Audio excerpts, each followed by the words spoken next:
Hello what's up guys, तपाईहरुलाई मेरो new ब्लगमा स्वागत छ। सो गाइज अहिले हामी हेर्नु वान ट्याप हान्न आँटेको यसलाई। गाइज अघि नै चाहिँ त्यसले वान ट्याप हान्यो। अरे हेर्नु त मेरो वान ट्याप। अनि एउटा तपाईले चीज पनि देखाउँछ हेर्नु। मसँग ओल्ड प्लेयरको ग्लोबल पनि छ। रुक्नु है त अब। एकचोटी हेल्थ बढाउँ त्यसपछि गाइज यो राउन्ड नि त्यसले जित्यो। अब रोक्नु है त। अघि नै म एकछिन त्यो गरिरहेको थिएँ, एकछिन अल्छी लागिरहेको थियो, भिडियो बनाऊँ भनेको।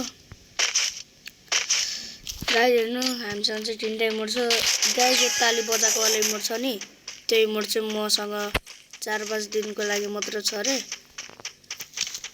अरु 2टा चाहिँ पर्मानेन्ट।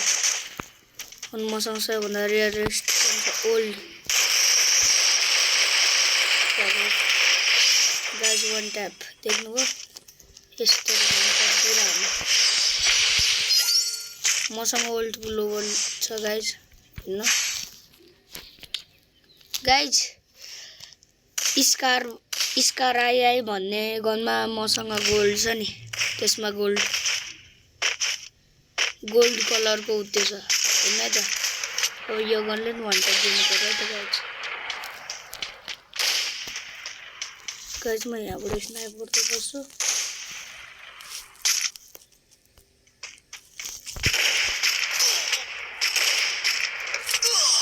गाइज यो गन चाहिँ म अलि चलाउन आउँदैन, खासै चलाउन आउँदैन यो गन चाहिँ मलाई।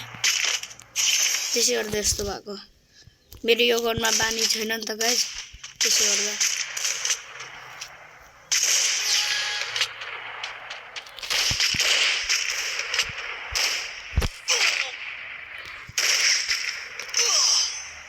गाइज मैले वान ट्याप हान्न खोजेको, उल्टै मलाई